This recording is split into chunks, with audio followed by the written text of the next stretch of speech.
This is Pankaj Gupta from EthAum's Partners. As always, we would like to start the event with a brief intro from Madhu. And here we go. Hello everyone. I'm delighted to extend a warm greeting to all the innovation leaders, startups and investors who are joining us today for EthAum's Partners Corporate Innovation Demo Day. We call it a Corporate Innovation Demo Day for a reason, since in today's event, our startups will be focusing on attracting pilots and co-GTM opportunities with the attending innovation leaders, channel partners and system integrators. Just to introduce myself, I'm Madhu Khandelwal, Managing Partner at EthAum. EthAum is a deep tech revenue accelerator based in Singapore with a portfolio of over 100 B2B and global startups. We are grateful to numerous government agencies, industry associations, channel partners, mentors from Fortune 500 companies, and venture partners who help us to strengthen the ecosystem. Today, 12 deep tech startups who were accepted into the Zero-Based Revenue Scalar July 2023 cohort will be presented. We conduct this program with the sole purpose of securing enterprise pilots, and our sales partners, resellers, and system integrators have consistently supported us in this endeavor. EthAum and its startups put in a lot of effort throughout the program to improve the GTM, acquire customers, fortify the pipeline, and increase the MRR. The startups that are being showcased come from a variety of countries and industries, including BFSI, robotics, food tech, sustainability, and real estate. You will watch the pre-recorded video pitches for 4 minutes before asking 1 or 2 questions. If you wish to look into co-GTM or pilot opportunities with the startups, please set up a deep dive. We also have very amazing jury that is varied and has a lot of experience in innovation space. The jury will rate startups according to a number of criteria and provide feedback at the end of the event. I hope you have fun at the event and fall in love with founders' passion and innovative solutions. I'll now ask Pankaj to move the event along. Once again, thanks a lot for joining the event and supporting us today. Thanks to Madhu for this energetic start. And now it's time for our esteemed jury to introduce themselves. Jury members, please provide a brief 30 seconds introduction. I would like to start with Chip. Thank you, Pankaj. Chip Rogers. I'm a Chief Partner Officer at WorkSpan. We're a software platform for co-selling with partners. We're a Series C startup based in Silicon Valley, in the Foster City area, and excited to be here. Personally, I've been with a number of companies throughout my career, but most recently with SAP for 13 years, and have a career in marketing and partnering. Fantastic. Thanks a lot, Chip. Really appreciate your support today. Justin? Sure. Thank you, Pankaj. Justin Christensen, Senior Managing Director of Global Private Equity Partnerships, as well as Alliances here at Unisys Corporation. What we do is we try to help all the portfolio companies scale with their infrastructure and security needs, as well as we take them to market when we find that would be a good fit to help them, help EthAum, and help keep us relevant in the market space as well. Happy to be here. Thanks a lot, Justin. And obviously, I can't thank you enough for all the support that you provide to us all the times. So really appreciate that. Phoebe. Thanks, Pankaj, for including me. My name is Phoebe Wan. I'm an investment partner at Amazon's Climate Pledge Fund. We are a multi-stage sustainability fund invested in climate tech. Very looking forward to listen to the pitch. I also spent a long time in Asia, so looking forward to the discussion. Thanks. Fantastic. Thanks a lot. Preeti? Thank you, Pankaj. Preeti Padmanabhan, Senior Director of Platform and AI Marketing at Freshworks. I also run a podcast called 10X Growth Strategies. I've been in multiple startups, Nutanix, Freshworks, and large companies, Cisco, Dell. I'm really excited to be here. I'm looking forward to hear the pitches, and thanks for including me. Fantastic. Thanks a lot, Preeti. Appreciate the support. Abhinav? Thank you, Pankaj. My name is Abhinav Singh. I'm the Vice President for Business Transformation at Teleperformance. Teleperformance is a global customer experience management firm. I'm based out of the Chicago area, and my background, I've worked with financial services companies like Citibank and JP Morgan Chase. Very excited to be here and looking forward to hearing some of the pitches today. Thank you. Appreciate that, Abhinav. Michelle? Yeah, hi. Actually, Michele, original Italian. I'm the Chief Strategy Officer of Credolab. We are headquartered in Singapore, where I spent about 8 years. Before that, I was with MasterCard, with Capital One. We do provide digital lenders, financial institutions, and insurance companies with behavioral data. Fantastic. Happy to be here. Thanks a lot, Michelle. Your presence is really appreciated. Pooja Shah? Hey, good morning, everyone. I'm Pooja from Concentrix. Concentrix is a customer experience solutions provider, and I work for the Catalyst arm of the business, which is the engineering arm, as a systems integrator. Background, I've been doing technology sales for over 15 years now, and also worked in companies such as TIE, which is a nonprofit organization for startups, as a chair for chartered members. So I'm excited to look at the pitches today. Fantastic. Thanks a lot, Pooja. Johannes?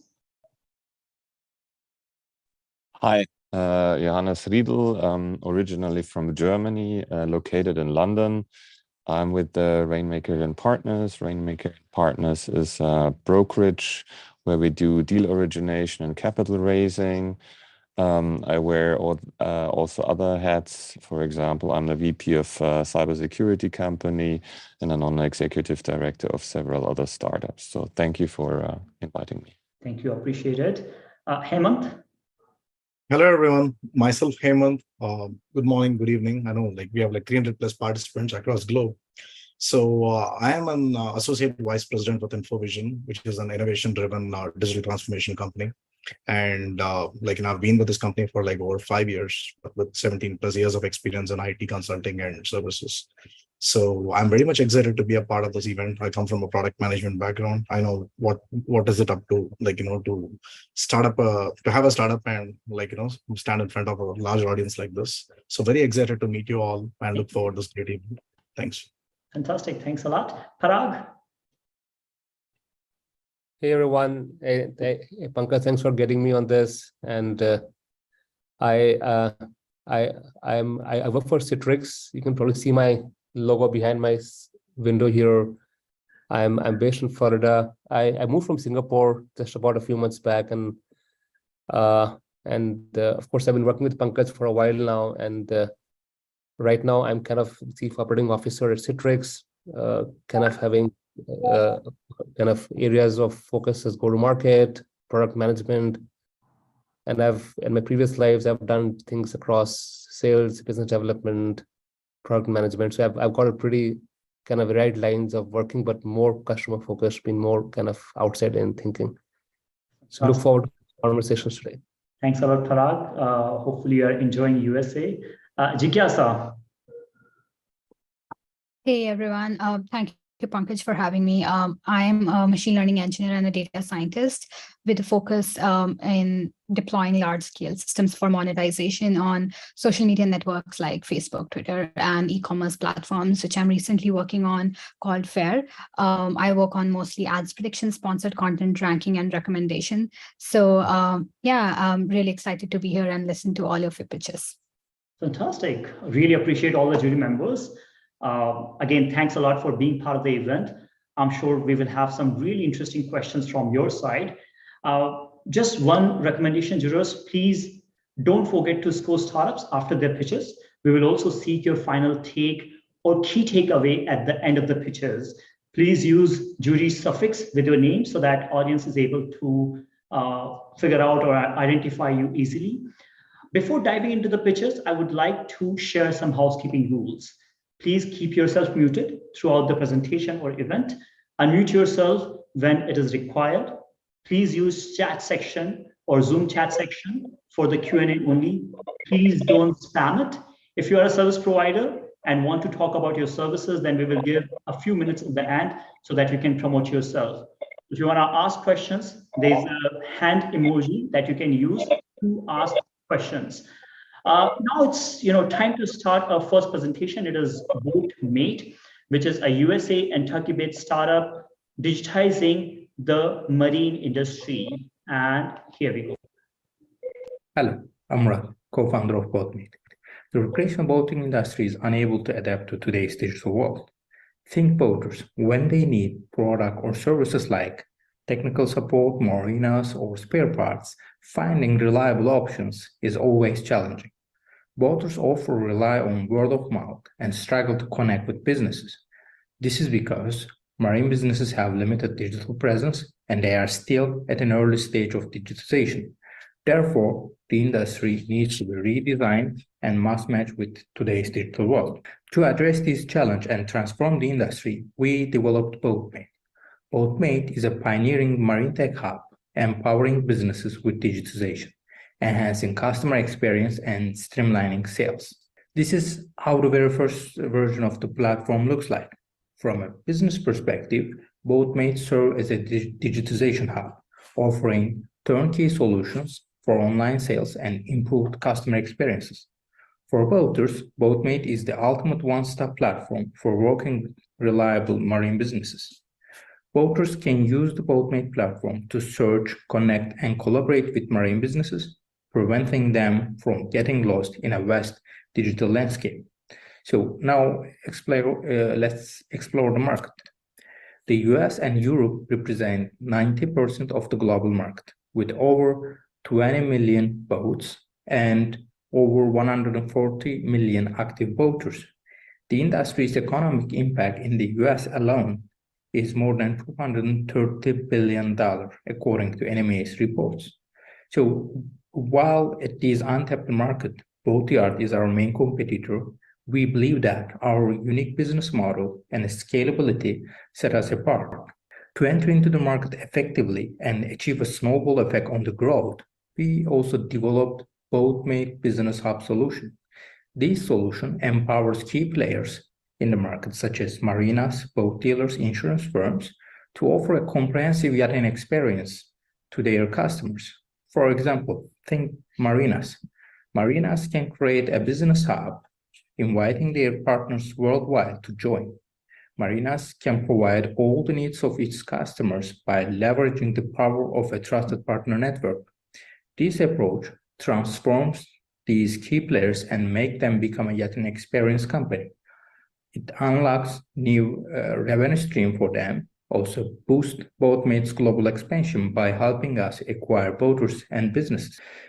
About the achievement that we have made so far, after securing our very first VC investment at the idea stage, we have received more than 250 marine business registration and over 1,300 boater signups for testing. We have forged strategic partnership and entered accelerator programs in the US and Singapore. Our business model relies on subscription and commissions from marine businesses. We aim to achieve $100 million turnover in 3 years. So meet the team behind the BoatMate. We are two co-founders. Asim leads the technical aspect and I drive business development. With over 15 years of experience for each, we are also backed by a renowned team, globally recognized advisors and investors. So we believe BoatMate is set to disrupt and redesign the recreational boating industry worldwide.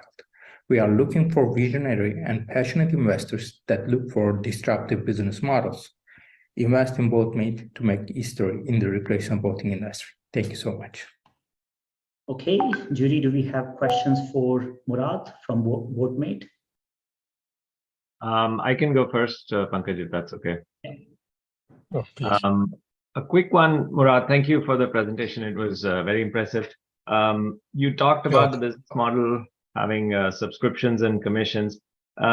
Boats can cost wildly different. So do you have a strategy around how you're targeting the different segments of people who are coming to buy or sell?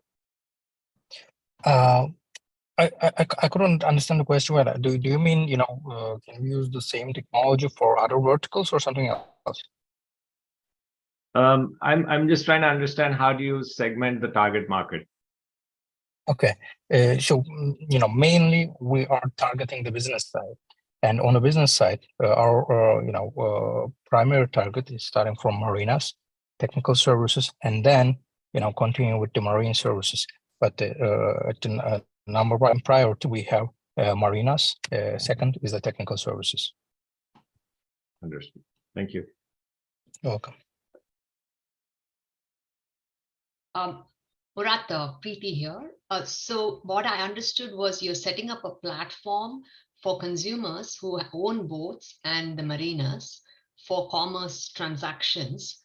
Is your business model like a percentage of the transaction? What are the different business models you're exploring to get to that revenue traction? Yeah, we have some freemium part. Companies have their profile for free, or boaters have their profile for free.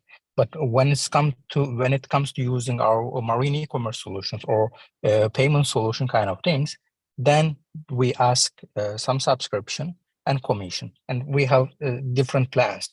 Low subscription, a bit higher commission, high subscription, lower commission kind of things.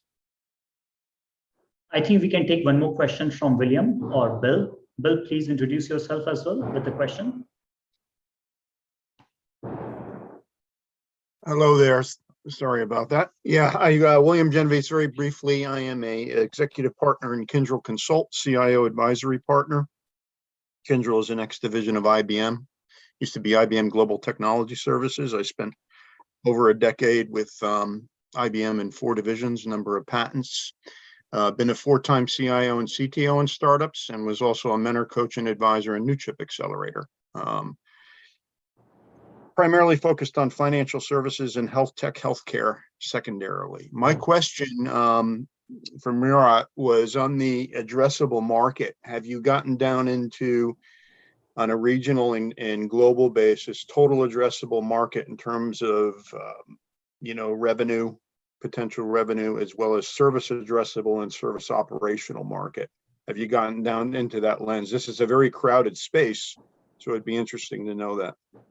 Correct. We made some studies. In general, only in the U.S., the economic impact of the boating industry is more than $230 billion, and we call it as our total addressable market. The serviceable market is around $70 billion, and serviceable addressable market is around $20 billion. And in this giant space, still the competition is very low. So we have a huge chance, huge opportunity ahead of us. Fantastic. Thanks a lot, Murat. I know there are a bunch of other questions. I would request you to take those questions in Zoom chat because we need to move on to the next presentation.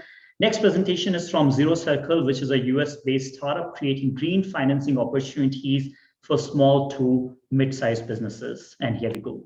Hi, everyone. My name is Hemant Seri, and I'm the founder of Zero Circle. We are a climate fintech startup that's on a mission to unlock sustainable financing for small and medium businesses by creating a marketplace for green loans.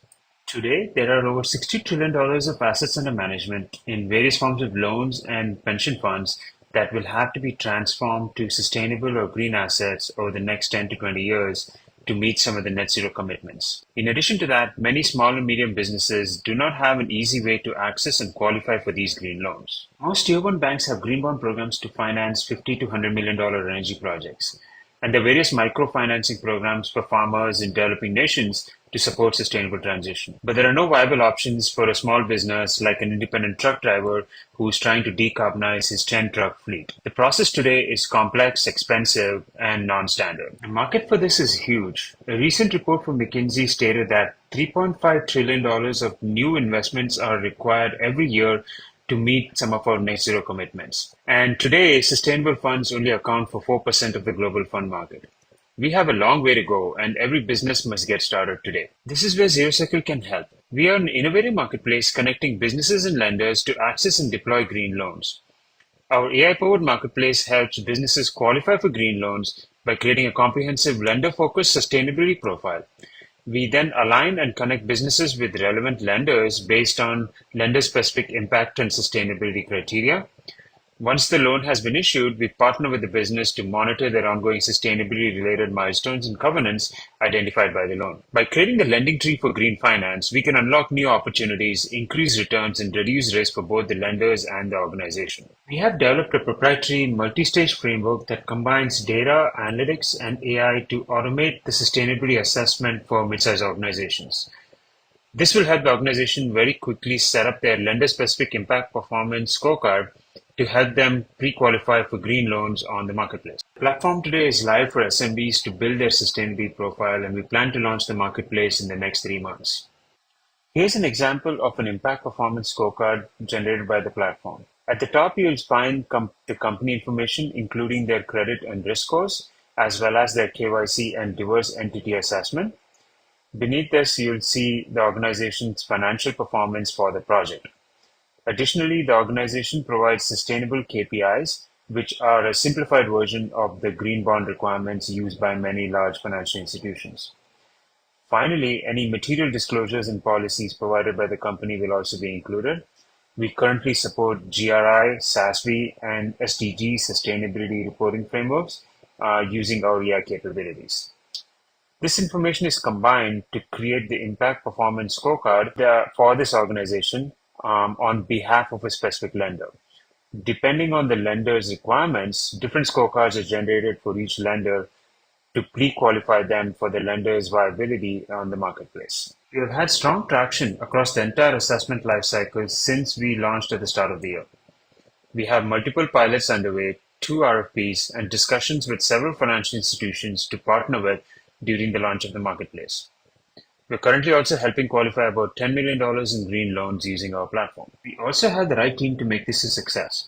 With over 20 years of experience, I have developed enterprise-grade solutions focused on financial services, supply chains, and sustainability. My partners, Ambi and Ragul, are entrepreneurs and have successfully scaled products to $100 million in revenue for small and mid-sized businesses during their careers. My previous role as Chief Product Officer for the Risk and Compliance Organization at Dun & Bradstreet inspired me to launch Zero Circle.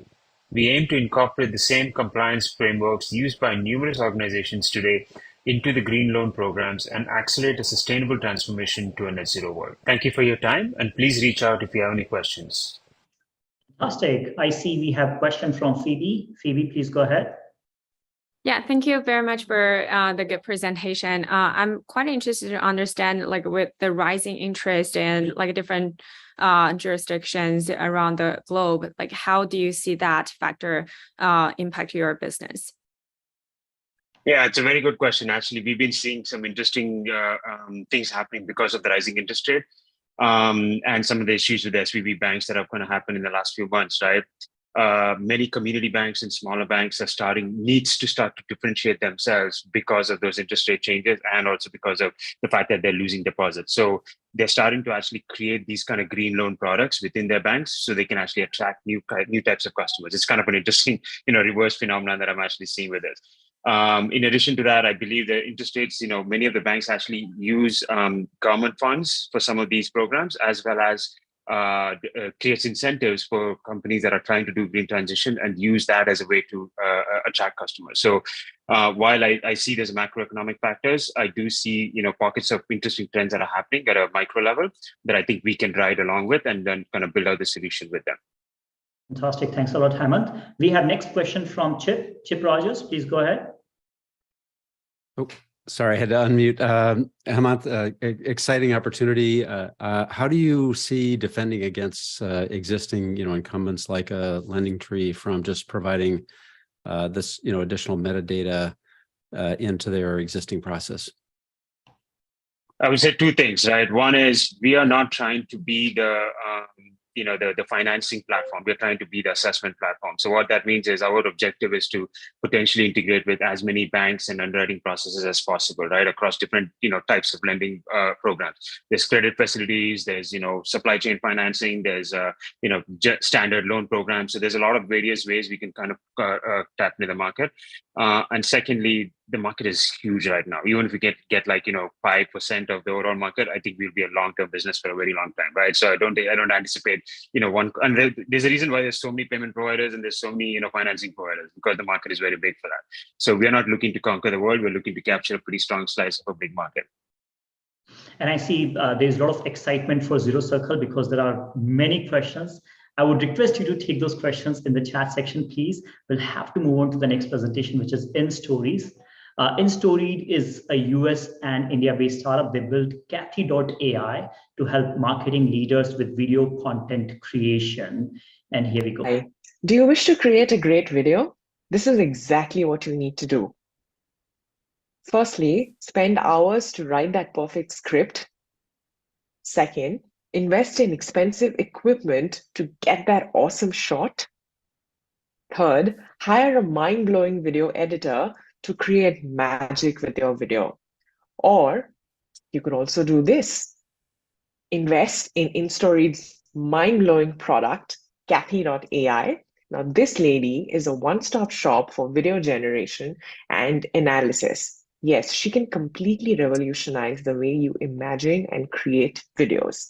Now, this awesomeness comes with an incredible set of features. A very easy to use interface for quick and efficient video generation. With a repository of over 70 million plus videos. And that's not all. The cherry on top, you can now add your own videos, voiceovers to personalize your content. At the cusp of generative AI, our incredible team has focused on 3 markets primarily: content creators or influencers, businesses targeting brand awareness and social media, and video editing teams, which are deriving insights to optimize their content strategy. The global market for videos is over $400 billion large, with companies like Synthesia having raised over $150 million. Hence, validating the fact that there is huge potential in this space. At the intersection of videos and generative AI, we at InStoried are determined to create a dent in the universe.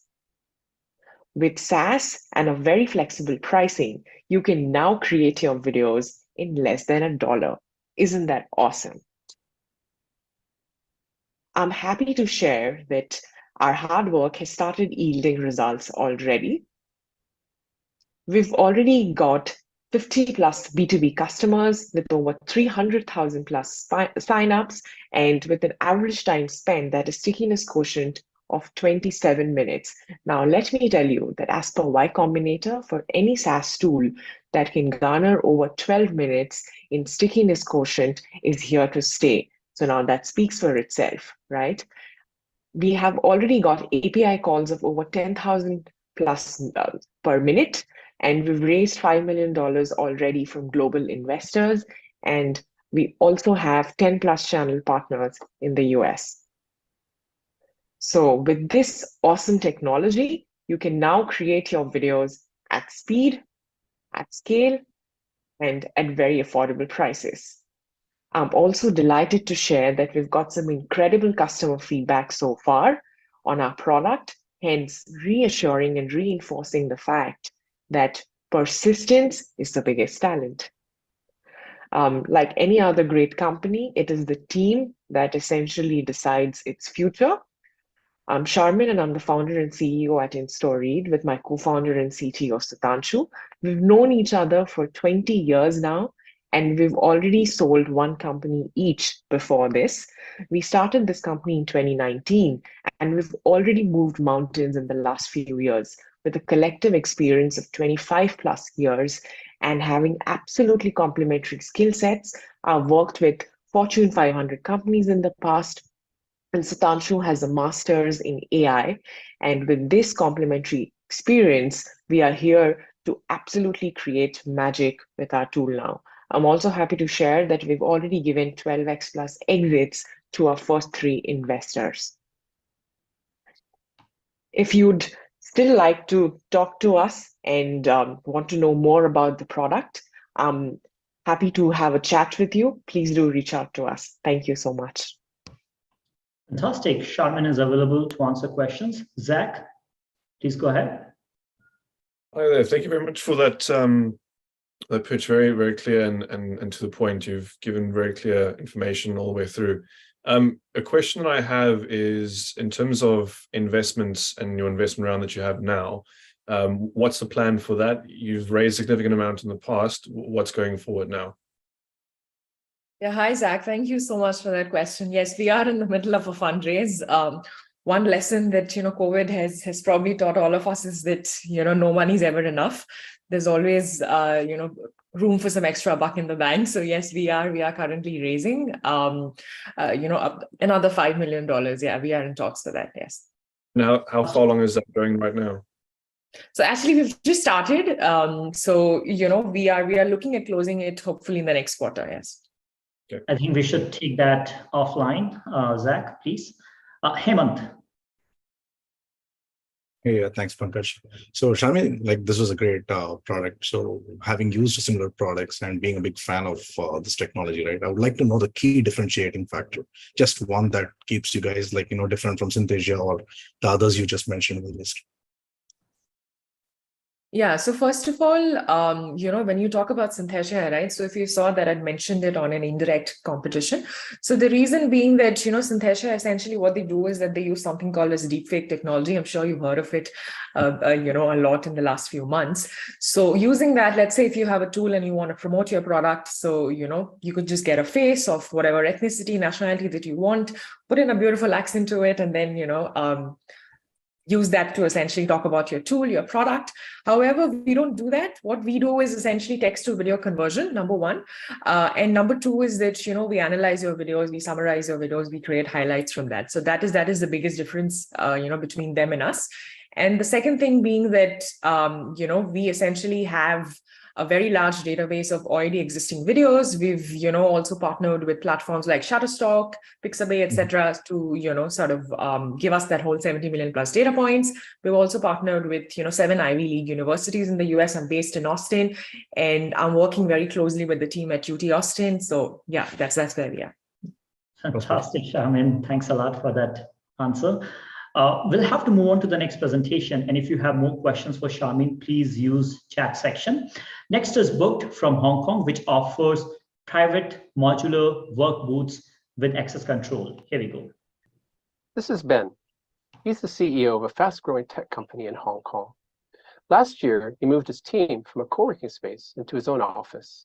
But Ben had problems: lack of meeting space, fitting everyone into the office with all the growth, and managing people who were working from home. He thought about renovating to create some meeting rooms, but was put off by the cost. He was also worried about spending money now when his lease expired in a year. Ben's dilemma reflects common pain points in commercial real estate. First, office decisions can be a nightmare. Companies are forced to anchor their growth assumptions in office leases that can extend over multiple years. Getting it wrong means either too much space or not enough. Second, the rise in work from home has knock-on effects on companies in terms of how they manage their teams and get the most out of their offices. It's also resulted in a need for more flexibility and speed. But what if I told you that you could build flexibility into your office at 70% less than the cost of traditional renovations? What if you could gain access to key data analytics to maximize your office use? And what if this could be done in days rather than months? I'm David, co-founder and CEO of Booked, and that's where we come in. We offer a modular platform comprising hardware and software that enables companies and landlords to easily set up and manage fully automated workspaces in their existing offices or buildings. Here's how it works. Start with a warm shell, or any space will do. Pick your modular furniture that you need. Add our access control, booking technology, and occupancy sensors to automate the space. Finally, you can manage the space with our mission control platform, including data analytics on how each space or desk is being used. And there you have it, a fully automated workspace. Our business model is simple and transparent. One-off charges for hardware and monthly SaaS fees for the software. For certain use cases, we also do revenue share. Now, we launched our first product, our Smart Booths, in May of 2021. Today, we have clients across property, education, finance, and education sectors. Clients such as Tandem, who is turning an empty space in an apartment block in Toronto into an automated co-working amenity for residents, or Hong Kong's Vocational Training Council, which is converting large areas of their libraries into bookable collaboration and meeting spaces using our tech. They use Booked because our solution is proven to either increase revenues or asset values through amenities and monetization opportunities, or reduce costs through automation, rapid deployment, and decreased renovation costs. I'm David. I've grown startups in Europe and Asia. My co-founders, Charles, deep operations background from private equity, and Ken, he was part of the team that developed the contactless card system being used by the Beijing Metro. Between us, we have 3 exits and 6 patents. Now, earlier I talked about my friend Ben. He solved his office problem with our access control and booth systems. In the first month after installation, our data analytics showed his new spaces were 60% utilized. His team loved them, so he bought 2 additional systems. He just moved his team into a new office and moved our systems along with them. We've helped to future-proof his workspace. Office space is becoming a service made to fit business strategies where productivity is synonymous with tech-enabled collaboration. Our vision is a future workplace that is as easy and plug and play as any other outsourced tech stack within a company. We're scaling rapidly and are seeking pilot opportunities with real estate developers, educational institutions, or Fortune 1000 corporates in Asia and North America, as well as potential channel and financing partners. Flexibility in real estate doesn't have to cost the earth. Talk to us to find out how we can work together. Thank you. Fantastic. Questions for David? Zach, go ahead. Yeah, David, thank you very much for sharing. A question, I'm a bit confused as to who the kind of ideal customer is. Is it someone like WeWork, like Tandem, that has space and they want to better utilize that? Or is it the person that is needing space, the end user? You use Ben as the example, because it was a bit kind of confused between the two. Yeah, that's a good question. Look, we're a B2B2C play. We do not go direct to consumer. So there are benefits, obviously, for teams and users who are wanting to use, say, an automated workspace or some of our automated workspace solutions. But really what we're targeting is corporates, landlords, real estate developers, institutionals, basically people who are wanting to convert their spaces into or optimize their spaces and create that kind of flexibility that they're looking for. Great, thank you. Next question from Neil. Neil, please go ahead. Hi, David. Great presentation. One question I have, it looks like in your booth, there's a step going in. What are you doing for handicap accessibility? Yeah, that's actually, I was wondering whether somebody was going to ask that question, actually. So look, I mean, what we're doing, Tandem actually had the same issue, right, in Toronto. And obviously, accessibility is a big thing. What we can do is we actually have we can create sort of a ramp system where people, say, in wheelchairs who are accessibly, who have issues with sort of taking that step, can just roll up into the booth themselves. So it's basically like a slight ramp incline that can actually lead in without having to actually take a step up. Okay. Thanks a lot, David. I just realized that Zoom chat section is feeling pretty lonely. So if you want to use that for questions and answers, please use that. If you want to compliment a startup, that's the perfect place to compliment a particular startup. Okay, next is Pentab from Singapore and Malaysia. They are providing AI-powered investment tool to family offices and high net worth individuals. And here we go. Hi, everyone. My name is Yong. I'm a technical founder of Pentab. And 4 years ago, when we started this company, it's because we believe in AI technology. We believe that one day AI will replace all the investment activities in the world. And when we actually build a product and we go to market, the top 3 questions that we ask by our client is, first, is this AI automate? The answer is yes. And the second question that our client asks is this AI perform better, smart enough? The answer is yes. And the last question, which is the critical question, is this AI customizable for our investment need? And the answer is yes. And that's why our client chooses us to engage with our AI fund manager technology. And how do we actually do that? In this chart, it actually shows the architecture. And in all the data here, all the icon here, the most important one is data, global data. Because data will decide how the AI monitor, how the AI manage, how the AI make decision. So we spent 2 years to just for the data cleaning, data structure design, data collection process, and all these things, and we feed the data for the AI to make the investment decision. So what the AI performance is, how it looks like. The answer is 31% annualized. And where does 31% come from? This 31% come from this table. And this table have the AI for India, there's an AI for US, there's AI for Japan, there's AI for Germany. Our client can choose where they want to invest, when they want to put their asset, and they can assign our AI fund manager to manage for them. And that is also how our client engages us. So I give an example. Here, we use Japan AI as a showcase. And the reason that why we use Japan AI as showcase is because usually people think that Japan is actually not really performing. But AI actually beat the index quite a lot because AI are very good in looking for opportunity. So I give you an example. Let's say you are a family office and you want to allocate your asset outside of your familiar region. So let's say you are not familiar with Japan market. So instead of looking for a human fund manager, you actually come to us and use our AI fund manager to manage for your investment in the Japan. So that's how we serve our client. And our client avatar is a family office that have invested for many, many years, and they are multi-generation family. And how long time have we actually achieved this traction? We actually go to market at 2023 April, and until now it's 2023 August. And we already have 2 clients and committed for the multiple million US dollar to let the AI to run the investment for them on the region that they are not familiar. And one is multi-generation family office, and another is a high net worth in Australia. And how they engage with us? They engage with us with AI joint venture, AI JV model. In short to say, is actually we form our JV company with the AI and let the AI to manage for their wealth. And also in the last month, Fusion Capital will repurpose a VCC fund for us to offer the personalized AI fund manager to individual high net worth that are not willing to set up a joint venture. They can directly park the fund and manage by Fusion with our AI technology.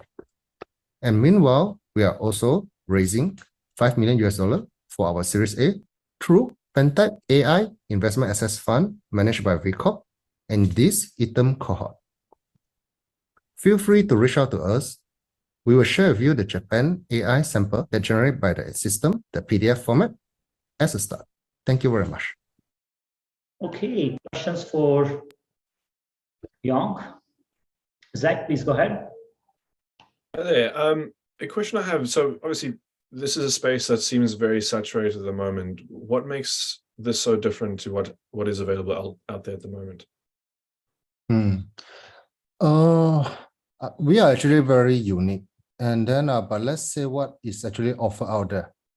95% of what they call AI, 95% of the company, what they call AI is actually that invest in ETF, which means that it's not an investment decision on the individual stock.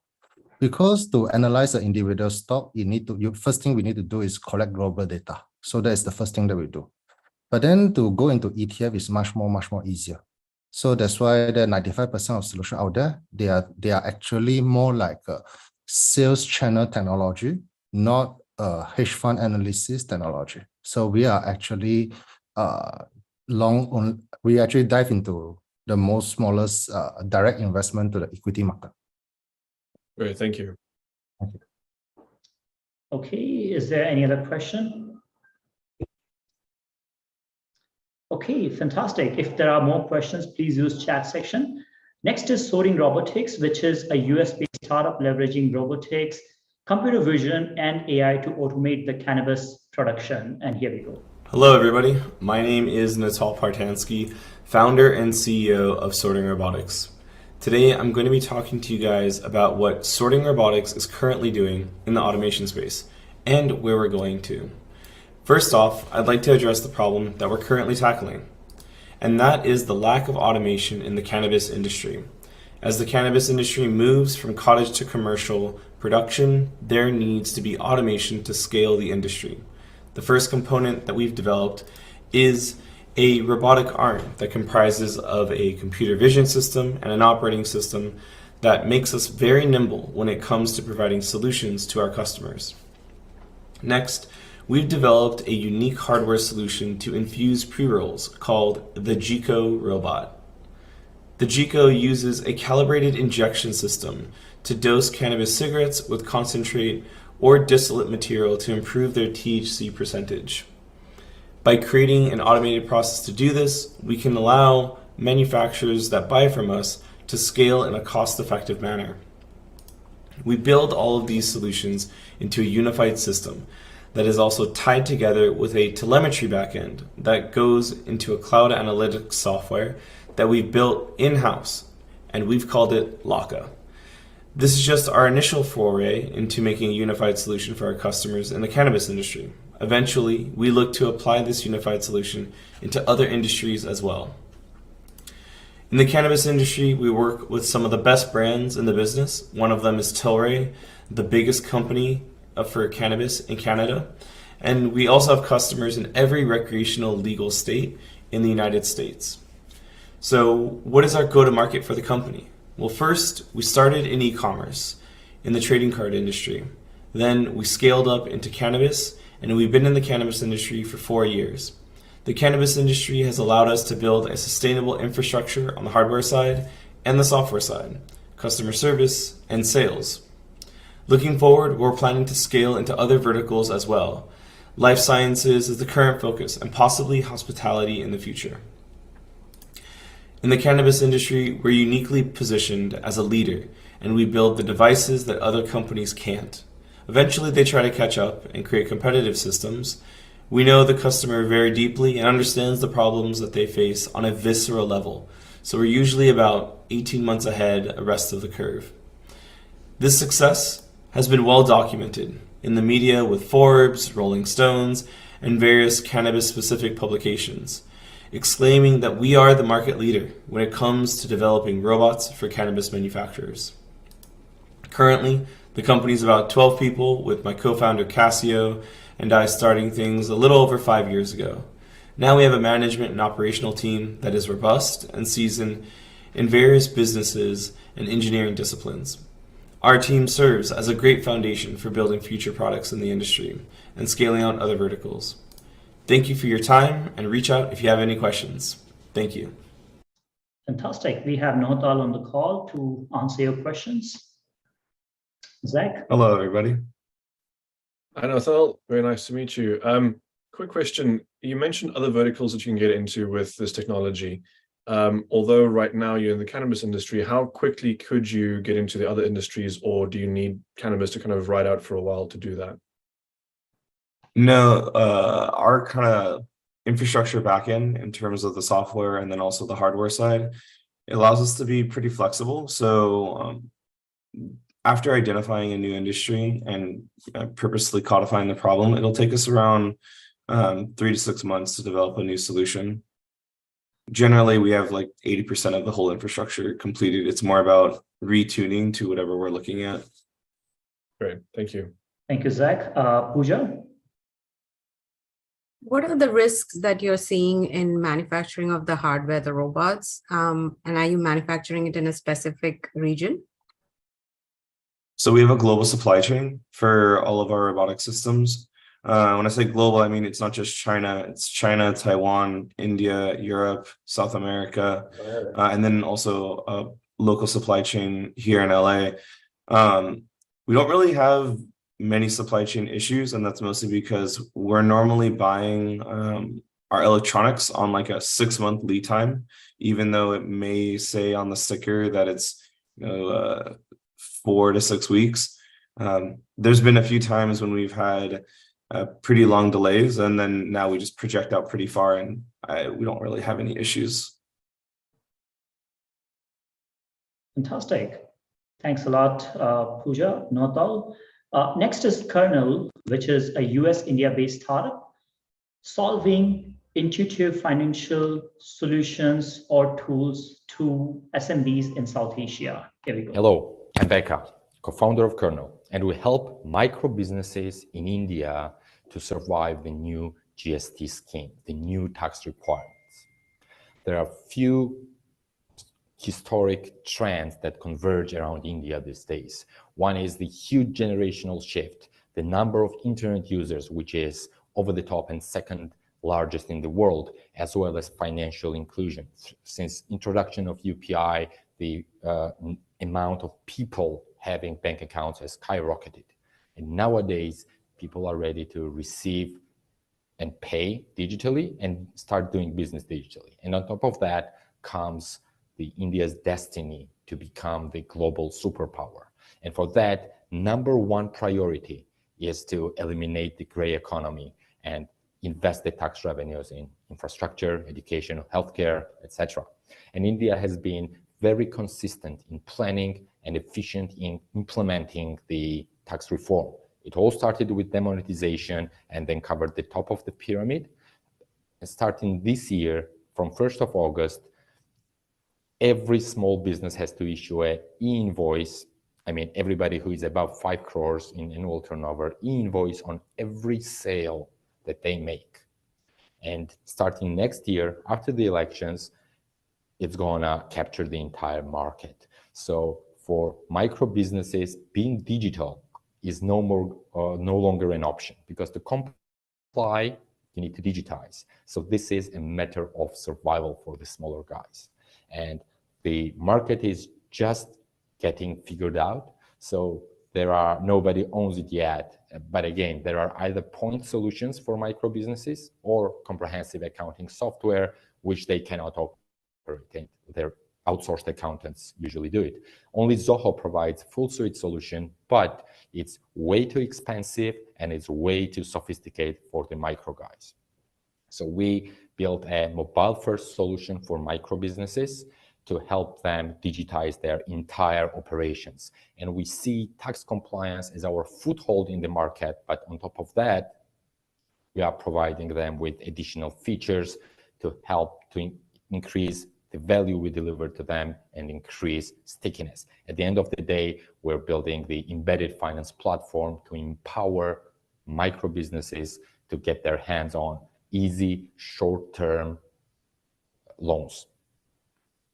After building successful products in Georgia and the Philippines, we expanded to India 18 months back, already have over 70,000 users with over-the-top retention rates, and over 2,000 crores have been already billed through Kernel. And we've been distributing the product through partnerships as well as providing loans to our customers through the partners. And we've seen that through the partnerships, our partners have been able to boost their customer satisfaction and engagement, as well as the retention rates. Apart from that, we've been able to help them decrease the acquisition costs through the billing software and then upsell and cross-sell additional financial products, including working capital loans. Of course, we have open APIs and easy to integrate, but we also have white label solution, which helps our partners to take over-the-shelf solution for the billing part rather than develop their own solutions. And we're open for different ways and different business models in terms of the partnership. So if you wanna help us deliver this huge value to micro businesses and help them survive this change, please feel free to contact me. Thank you very much.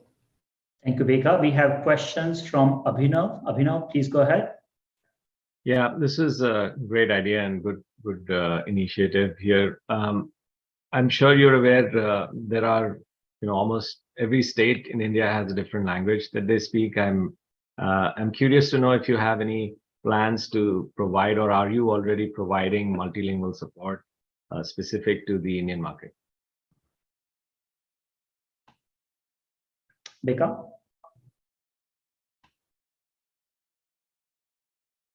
I think he's on mute. Beka, are you on mute?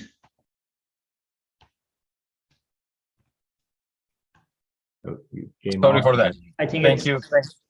Yeah. Yeah. There you go. Sorry for the environment. I'm traveling, so had to hop on with a mobile.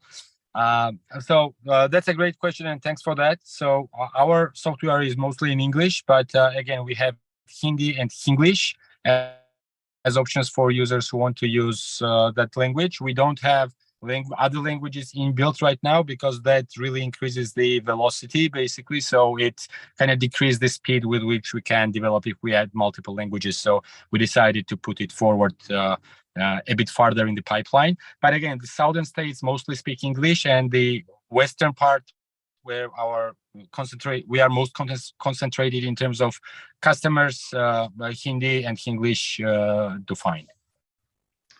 Fantastic. Chip, I think you have a question. Sure, Becca. Yeah, really interesting. Great.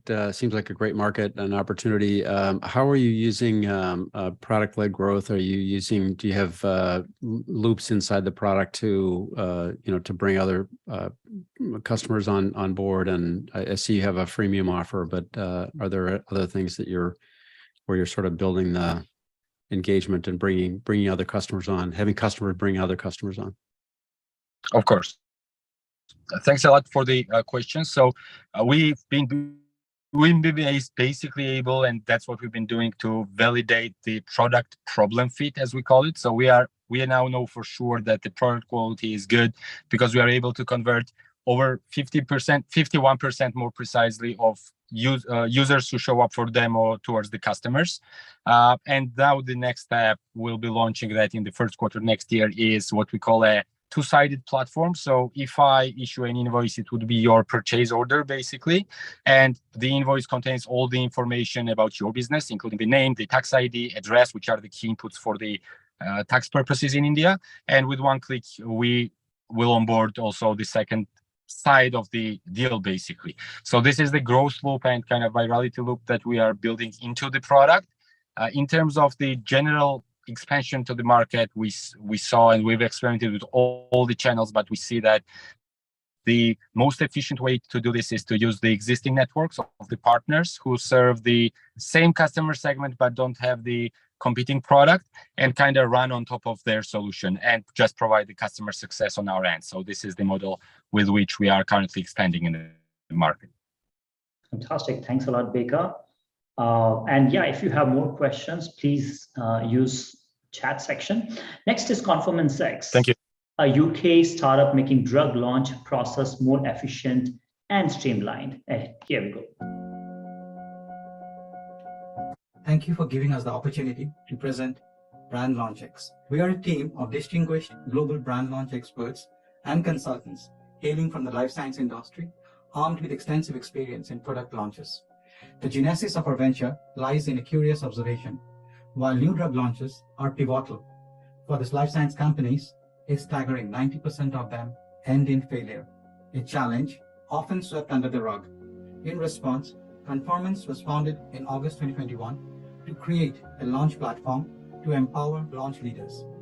Our research unveiled a scarcity of accessible launch-related data scattered across various sources, leading to a lack of accountability when launches falter. Hello, my name is Bob Glasser, and I previously ran marketing for Merck here in the US. I've had the great pleasure of working with a team here at Conformance X on an exciting new solution to help pharmaceutical marketers and specifically new product launch teams to be more successful with their launches in today's changing environment.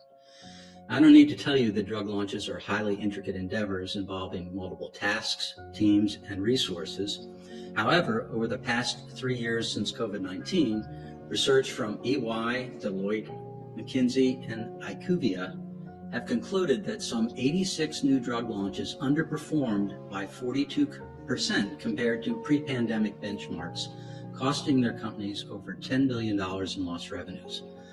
The root causes identified include misalignment of teams, inefficiencies in planning, and inadequate resources, all contributing to a lackluster performance in the critical first 6 months. With this in mind, we embarked on a series of workshops to better identify these challenges in real time, culminating in the development of a definitive framework to construct a platform that will allow more successful new drug launches. After 18 months of dedication and effort, we proudly present Brand Launch X, the epitome of successful drug launch strategies. Brand Launch X is an intelligent IT platform that maintains constant vigilance over every facet of the drug launch journey, providing you real-time insights, updates, and alerts. This cutting-edge system is further bolstered by our esteemed panel of brand launch experts.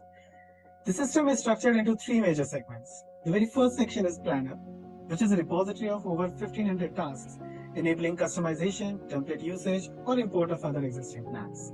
The second segment is Launch Impact Navigator, which is an AI-powered early warning system, identifying launch risks and their impact, facilitating the course correction to ensure the on-time and budget launch delivery. The final section is Recommender, which will deliver launch benchmarks based on live data, optimizing new drug launches. Brand LaunchX is a purpose-built for life sciences companies, designed in collaboration with global brand launch experts and tailored for global launch leaders. The system is highly customizable, enabling you to craft your bespoke launch plans. It's very, very scalable. You can host multi-brand, multi-country, multilingual launches. Brand LaunchX is very flexible and can import data from various tools like Excel, Smartsheets, or datasets. And knowing the industry compliances, the system is GDPR and HIPAA compliant, ensuring encryption and anonymization. Brand LaunchX reduces time involved in alignment and visibility by over 70%, enabling business to efficiently strategize their launches. The platform's capacity to optimize collaboration and alignment, aided by audit trails, can reduce unproductive discussions and duplication of efforts by over 50%, enabling conformity and accountability. Brand LaunchX also impacts financial, offering potential savings of up to 25 to 30% in launch value creation. Brand LaunchX provides visibility across the launch journey, aiding decision-making, thus maximizing the potential for positive drug launch performance. Thank you. Hey, questions for Abhijit and Ankitash? And you see Paul on the list. Yeah, Jack, please go ahead. Yes, quick question. So in terms of the kind of balance between software usage and still having a consultant going through this with that company, what's the balance there? How much input is still required from a consultant or from an agency to go through this process? So we believe initially it will be around 10%, and we have a whole end-to-end solution. We have figured out the frameworks. So we will have our client success managers who will be connecting with the single point of contact within the pharma company based on our discussion. And we just need inputs so that we can validate the data with our data at the back end so that we can provide the right insights. Great, thank you. Okay, yeah, Pooja, please go ahead. Could you share a little bit about the market size and opportunity for this? The market is huge, to be honest. It varies from country to country. When you talk of the US, we have got so many drugs in the pipeline. On an average, 50 to 60 drugs are launched, which is launched across multiple markets. So the 7 are the main markets, which is EU5, Japan, and US. But then they are spread out, sequentially across countries and launched in their own way. So every country has their own regulatory approvals. And this system allows you to kind of customize by country. So minimal, you think of one drug launched in 100 plus countries, and similarly for 50 on an average. And then there are brand extensions as well. On any single year, you have at least 100 to 150 kind of launches. I'm talking of branded drugs, and we can go beyond to other, medical devices once we have validated our models to cosmetology, medical devices, and others. Okay, we can take one more question from Ms. Gupta. So what traction have you seen so far?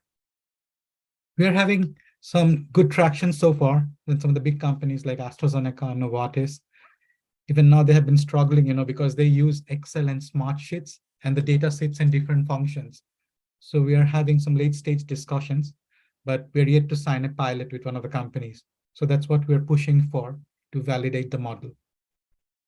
Fantastic. Thanks a lot, Abhijit. And if there are more questions, please use Zoom chat section. I put a message in the Zoom chat.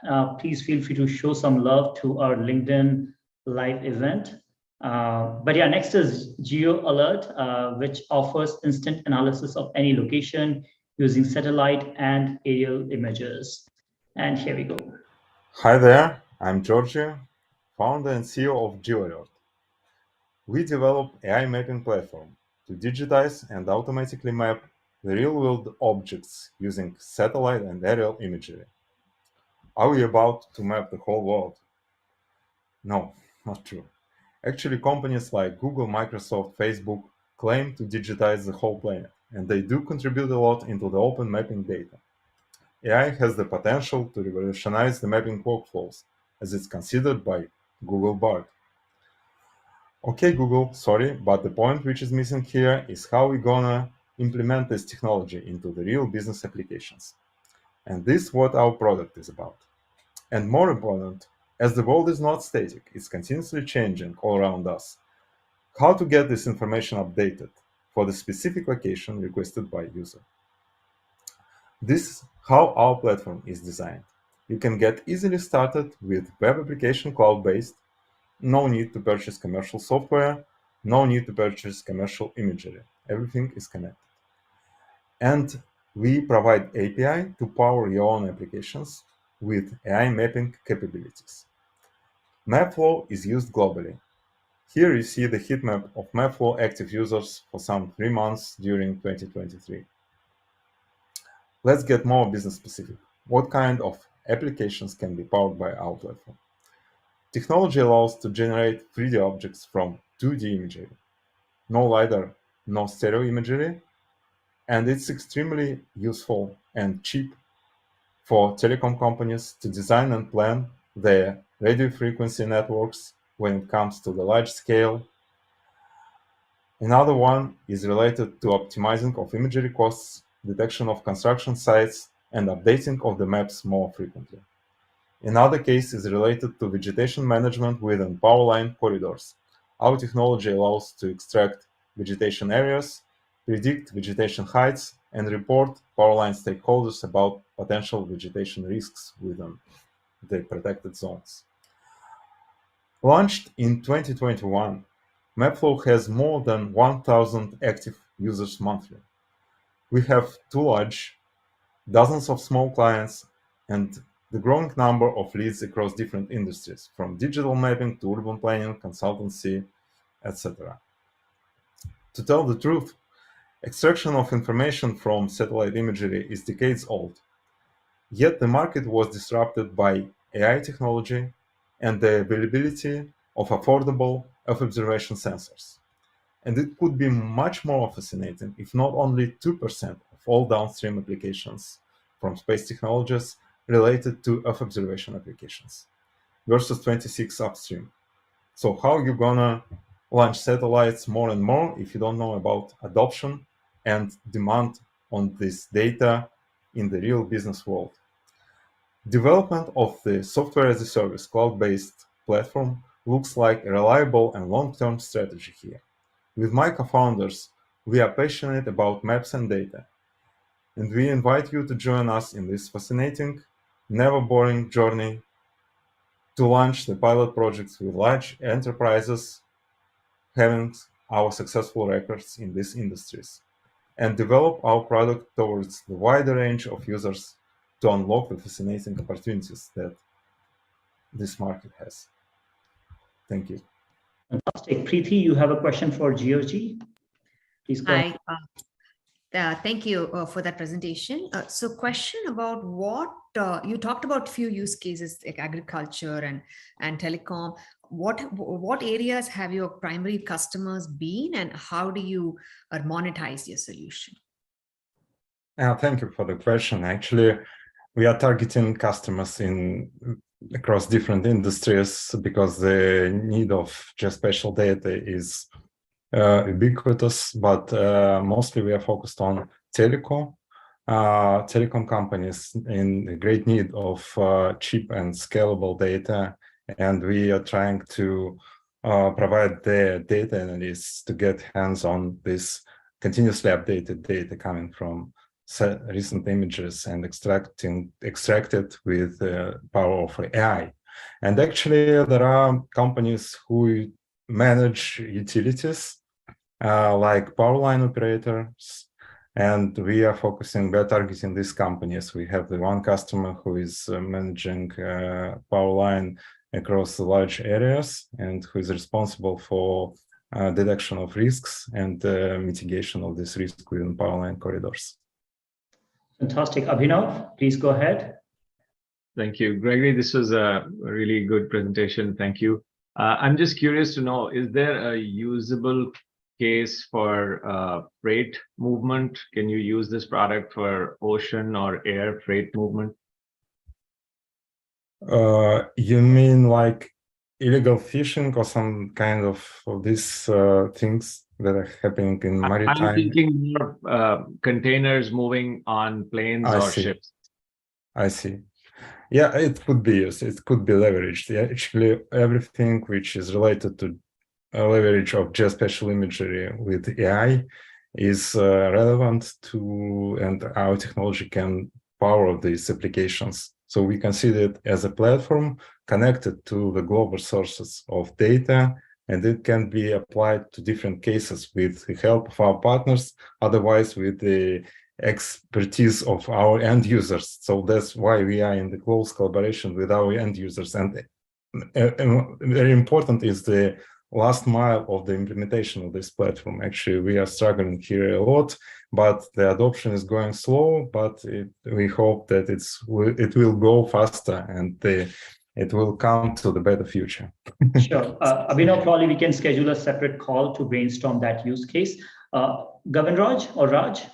Yes. Hey, thank you for having us. So I recently worked for Hitachi Energy, and Hitachi Energy has about 80% of the energy market globally, right? So, and I was one of the folks that developed product management for their predictive analytics as well as their predictive maintenance and vegetation management solutions. So we looked at Esri and we looked at other solutions. Esri is just too expensive. So one of the challenges we have is that utility substations don't necessarily like to go with new technology. At least they're apprehensive working with new technology. So I'd be curious to learn what's the number one challenge you've had working with energy companies, and then I'd like to follow up offline with you. Sure. Thank you very much. Actually, we're in close connection with Hitachi Energy. We were just discussed the pilot project, and we are up to launch it. So we will get in touch. Okay, I'm sure you know the same people then. Okay, thank you. Thanks a lot, Raj. If there are more questions, please use Zoom chat section. Next is Modular CX, a UK-based startup empowering e-commerce players to create, manage, and publish 3D online shops. And here we go. Hello, everyone, and thank you for being here today. My name is Bilal, and I'm one of the co-founders at Modular CX. I'm also excited to share with you how we seek to transform a world of online shopping. At Modular CX, we are driven to reinvent retail by combining emerging 3D technology and creativity that allows brands to offer a personal and engaging shopping experience. The reason for this limited adoption is due to three core obstacles. First, it's expensive to implement with upfront 3D costs ranging between $20,000 to $200,000. Second, it's difficult to manage with over 70% of brands lacking specialized in-house talents. And third, it's challenging to scale with a 200% jump in operational costs when expanding 3D solutions across products or regions. In summary, the hurdles of high investment requirements, talent scarcity, and scaling complexity have restricted the adoption of 3D until today. And that's where Modular CX comes in. We've created a platform that allows brands to effortlessly adopt next-generation 3D web solutions. With Modular CX, brands can present their products in 3D, transforming their discovery. They can also offer product customization through our real-time 3D configurators. And also, they can offer virtual try-on experiences to boost purchasing confidence. And they can also easily create realistic 3D models for engaging presentations. No longer do the hurdles of cost, expertise, and scale stand in the way. With Modular CX, these benefits are now more accessible than ever. And this scalability is achieved thanks to our proprietary technology, industry-specific features, an integrated platform to streamline deployment, customizable templates for ease of use, and vertically aligned modules. While others offer fragmented point solutions, our end-to-end platform and expertise enable effortless 3D adoption. In this example, you can see a company that incorporated 3D visualization on their website, as well as customization. Our total addressable e-commerce market is a staggering 6.4 trillion globally. We're focused on luxury, premium, and specialty retail, a $75 billion segment primed for our 300% annual growth plan. We're targeting a market cap of 120 million within the next 3 years. And to support our target ambitions, we've adopted a pricing model that is designed to fit every budget and includes an upfront setup cost for initial implementation, ongoing monthly subscriptions for continued platform access. This offers low barriers to start and a flexible ongoing option for companies at any scale. With regards to our competition, while many in our space focus on high-touch custom solutions, we've identified a unique market position, delivering high value through a self-service model. This allows us to serve premium sectors more efficiently. Led by our visionary CEO, our team brings together award-winning creative talent, AI innovation experts, financial leadership, academic researchers, and e-commerce specialists. Our journey so far has been truly remarkable. Within the last 3 years, we've evolved from core 3D tech development to being in a growth stage backed by more than 14 case studies and many different industry accolades. We're now expanding our strategic partnerships and driving more direct sales, which soared by 316% since last year. I'd like to thank you all for listening to our pitch. Okay, questions for Bilal? Yeah, Hemant, please go ahead. Hey, great product, by the way. I did like the presentation. So the quick question is, how is, the ease of use when it comes to the retail? I see you're targeting the luxury retailers and specialty retailers and all that, right? And I'm just thinking more in terms of a marketplace. So can you just talk a bit about the ease of use and how scalable is it outside the spectrum you're looking at? So when we're talking about ease of use, are we talking about the end customers who are going to be customizing or interacting with a solution? Exactly. Or are you asking about brands who want to adopt our solution? So, I'm primarily targeting the end user, who's the user of your, application, right? So how easy, compared to your competitors. So how easy is it to create an 3D model? And that's one. And second is I'm not a retailer, but I'm a seller. I would want to sell a product into a marketplace, right? And how easy is it for me to do that using your platform? Okay, it's an excellent question. We have to make a distinction. So we are not a marketplace, even though we do have a client that is actually creating a next generation 3D marketplace. What we do is we would work with your existing channels. Let's say you have a website, or let's say you have a lot of stores worldwide. Once we are done, we provide you with a link, and this link is seamlessly integrated with your website, and you can also use it as a standalone tool on an iPad, on a big touchscreen device. So once we're done, that's what you get. And of course, there are layers of integration that you can do through our platform. But the integration is very smooth, and you can compare it to how you embed a YouTube video on your website. It's the same the process. So there's no effect on your website. Fantastic. Let's take next question from Preeti. Preeti, please go ahead. Thank you. So you said that product is being used in retail. Are you seeing customers from other verticals or other industries also? Because this is such a broad usage for 3D imaging. Absolutely. And this is where we are differentiating ourselves. I take packaging as a great example. We targeted packaging around 3 years ago, and they had a big problem that, as you know, they're selling packaging, but there's always services involved. And the service is predominantly offline based. So with us, they've managed to take their packaging customization online, and it has been a truly transformative technology that allowed them now to sell over e-commerce, customized packages. Fantastic. Thanks a lot. I answered your question. Thank you. Yeah. If there are more questions, please use chat section. Next is Digital Keys, an Australian startup offering 5G IoT access control solution. And here we go. Hi, my name's Steve Dunn, and I'm the CEO and co-founder of Digital Keys. And we sell 5G IoT connected smart locks and the software that controls them. So the physical security industry hasn't really changed much in the last 200 years. We're still using the same technology to control access to our assets and to secure them. And this is metal keys and mechanical locks. And this causes huge amounts of problems to many different industries. For example, it's a $30 billion a year problem in cargo, just in the US alone. So electronic access control systems are not that much better than the old metal key systems. Many of them require a lot of on-site network infrastructure and a lot of on-site equipment.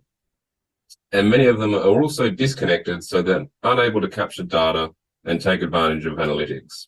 And many of them do not work out of the box either. So our company, Digital Keys, has built a complete end-to-end 5G IoT smart access control solution. Our IoT platform is hosted at AWS, and we have SIM cards inside our smart locks, enabling us to communicate to the products over the network.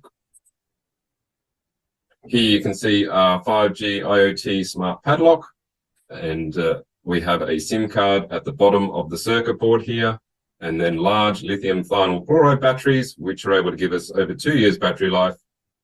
And we have a sleep mode, which is unlike Wi-Fi solutions, which are always on and always listening.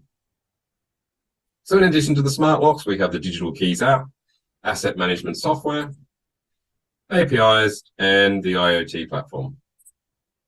So we have a SaaS business model where we charge $3 per unit per month. We have good models on the hardware, and we're looking to bring more security products and IoT devices onto the platform into the future.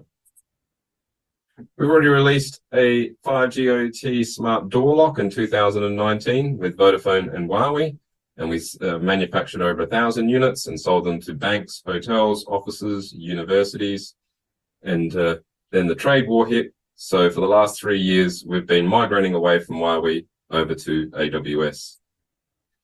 We're seeing a lot of demand from electricity companies, shipping container companies, logistic companies, and construction sites who are looking to put their product out on the street where they've never had this opportunity before, because otherwise you need Wi-Fi solutions. But this is more about being able to secure assets and bring the assets online. It's also about management efficiencies as well.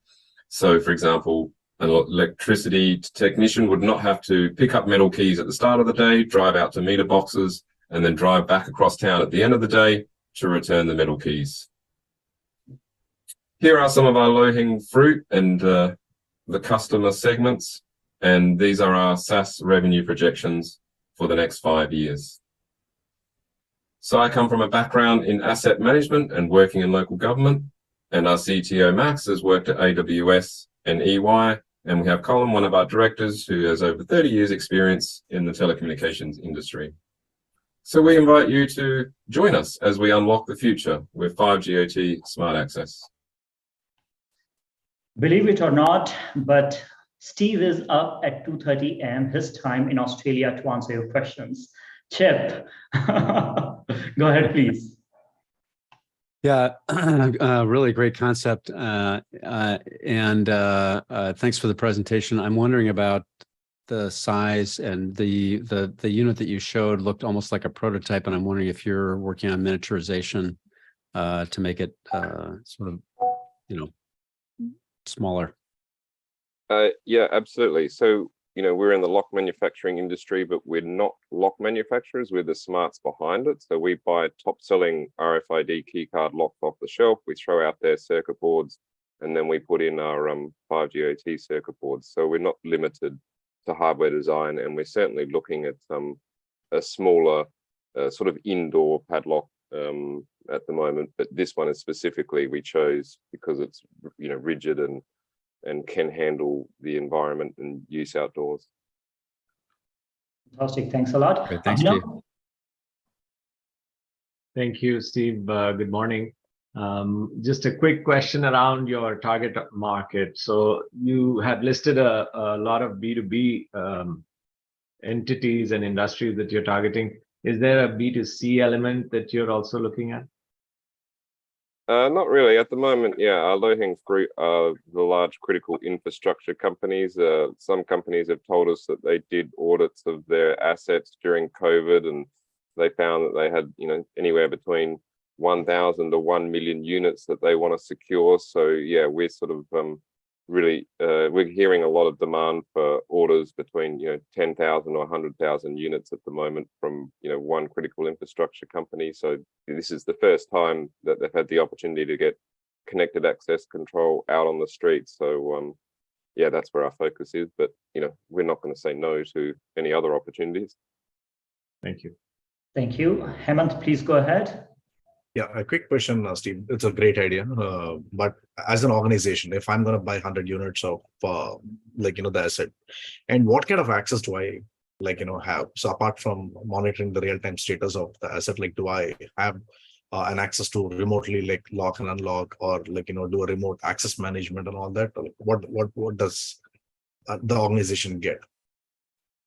Sure. So yeah, you can remote unlock from anywhere in the world, basically.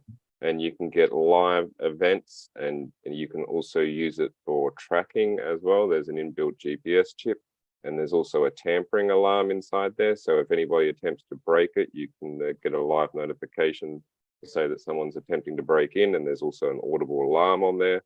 There's also a temperature sensor in there as well. And so, yeah, lots of wonderful features that you can add once you bring a product online. Got it. So it is customizable, right? I do see the big size locks, but for example, if I'm looking at a till in a convenience store or a gas station, can that be customized for the smaller size of business too? Yeah, absolutely. Yeah, I mean, we've got so many different applications. We've got just 12 applications listed on the website, but there's probably 50 to 100, and yeah, and that's why we built the APIs, so that we encourage people to sort of choose the features that they want to add to their own software and their own apps, because yeah, everybody's got their own sort of unique needs and wants and applications. Thank you. Thank you, Steve. There are more questions for you in chat. Please take care of them. Next is Journey Foods from the USA. They are transforming the food and beverage development industry using AI. It's a different kind of pitch. Please enjoy.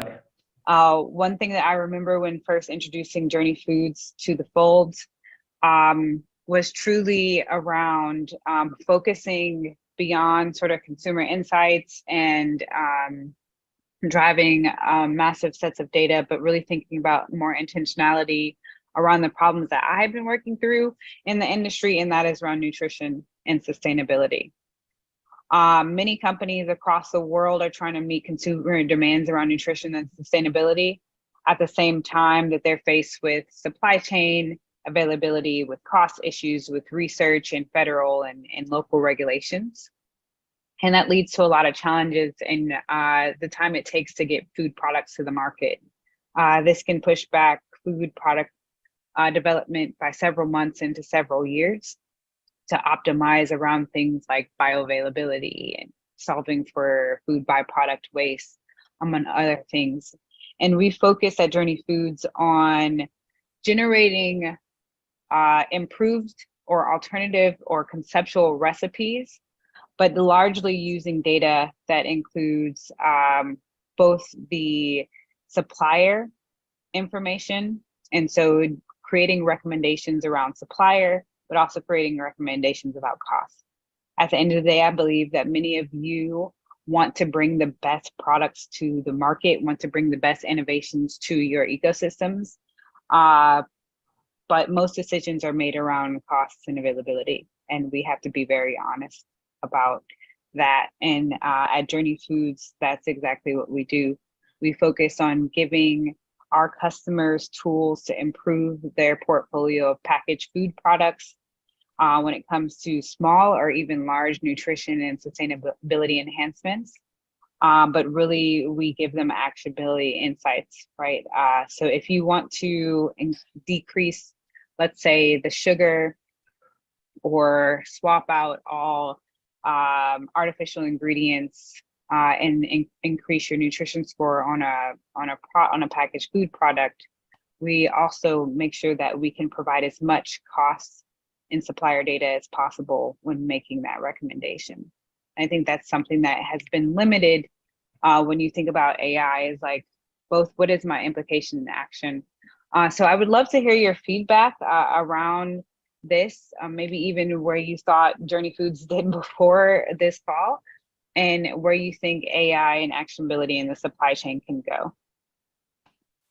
Fantastic. That is Rihanna from Journey Foods. She could not join the call today, but yeah, if you have any questions for her, please feel free to put them in chat section, and I'll make sure that your questions are being answered via email or LinkedIn. Wow, there have been 12 presentations back to back with a lot of knowledge, a lot of insights. I'm sure that you love them a lot. But yeah, before we get into end of the event, I would request our jury members to talk about one or two or probably at most 3 startups that stood out for you. What are your thoughts on what kind of startups really made you excited, intrigued? And I would start with Justin. Sure, Pankaj, happy to chat about that. Of course, the lens I'm looking at it from is how I could assist and collaborate. I thought all the presentations were amazing. Digital Key was a standout, which I recorded in my forum and feedback, and I look forward to speaking with them further. Fantastic. Really appreciate that, Justin. Of course. Let's see who wants to go next. Abhinav, do you want to go next? Sure. First, I want to thank you, Pankaj. This is a great event. Thanks for organizing this. This is a really good platform for not just the startups, but also the investment community. I found a couple of interesting ones. Certainly, I was very impressed with, although all of them are really good ideas and really good hard work going behind all of these pitches. The ones that stood out to me were InStory, Boatmade, and Digital Keys. Fantastic. Appreciate that, Abhinav. Chip? Yeah, thanks, Pankaj. Great presentations. I would say things that were interesting to me that stood out. Like Digital Key, I think also was pretty interesting, pretty unique application. I also I think Kernel has a lot of opportunity. I was concerned with the question about language, especially in the India market. And I think MapFlow was interesting as well, although I don't know the market well enough to say, hey, this is really something unique. So awesome. Thanks a lot, Chip, for your feedback. Preeti? Hi, thanks, Pankaj. Great event as usual. There were a lot of startups that were interesting. I really liked Zero Circle because they are solving something very critical for startups that might not want to raise venture financing, but companies want to use that financial aspect. Journey Foods was interesting in story, and I think Boatmade reached out already, and these are some companies I expect to engage. Awesome. That's good. Hemant, do you want to go next? Yeah, Pankaj. So this is my first time being here with you guys. So I did love this overall presentation. Great lineup of different ideas. And I love the way they were thinking about solving the industry-wide problems, right? So awesome. It was a good experience for me. And to name a few that stood out, it's very hard for me to rank, but I'll just let you know based on my experience and what I see. So the InStory one stood out really for me because I've personally dealt with real-time issues in the marketing space. I've seen that happening. And also with the digital keys as the next step towards moving away from the physical assets. So that idea was great, and I see a lot of potential out there. And the Inner Circle too, that was something new that I came across today, and I see a lot of potential opportunities in that space too. Overall, the great presentation by all the startups today. Thank you. Thanks a lot, Hemant. Michelle, do you want to go next? Yeah, thank you. I would echo Preeti in terms of the 3 top startups for me: Zero Circle, InStory, and Journey Food. The one that is intriguing to me is Journey Food. I don't I don't know what is the client, so we don't have really we didn't have the opportunity to discuss more questions, but Zero Circle, definitely there is a need. Myself, I've been in the financial services industry all my life. So in Instorate, I know how difficult it is to produce videos.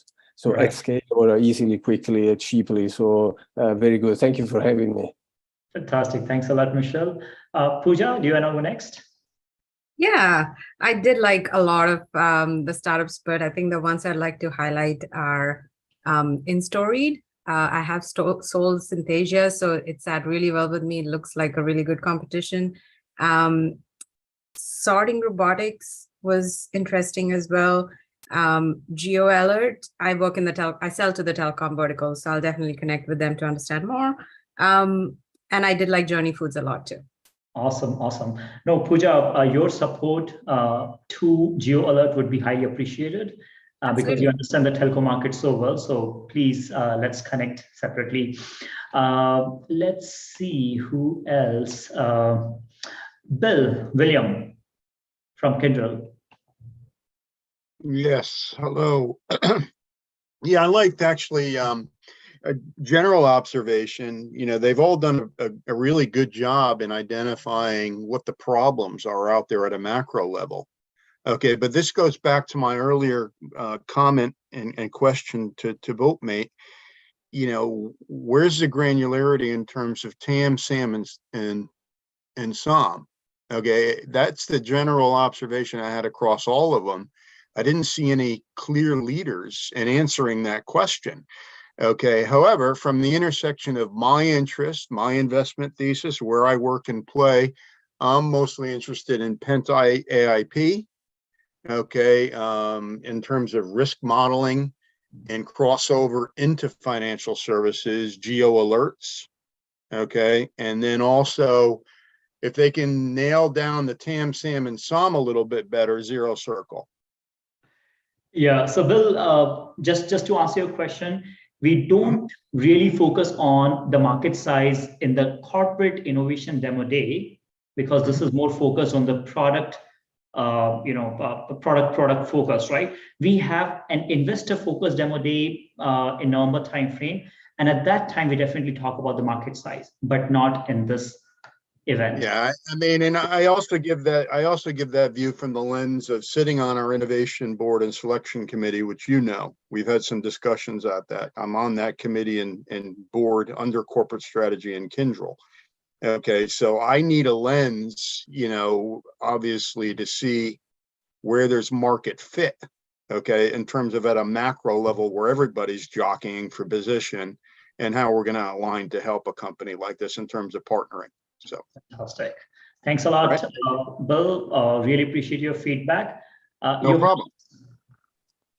Yeah, Bill, you have almost taken all my feedback out as well. So as Rainmaker Partners, stealing your thunder. yeah, thank you.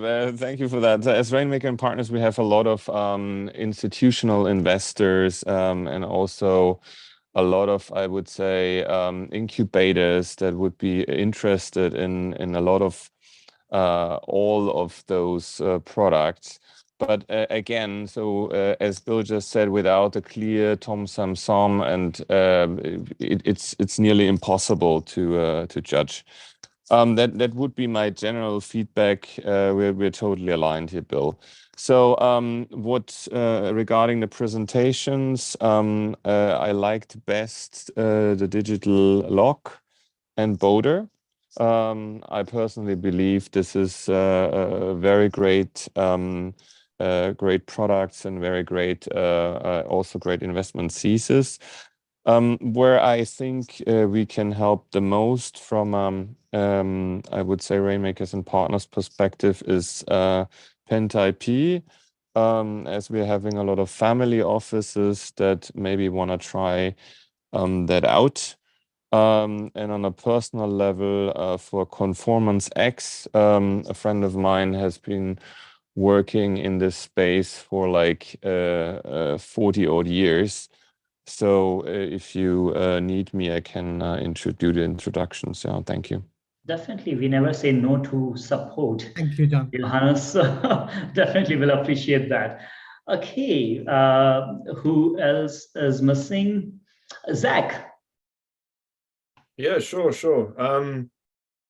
Again, thank you very much for inviting me to be part of the jury. It's always great to hear everyone's feedback and to hear all the pitches. I have a bias towards health and medtech and anything that's related to that or could be.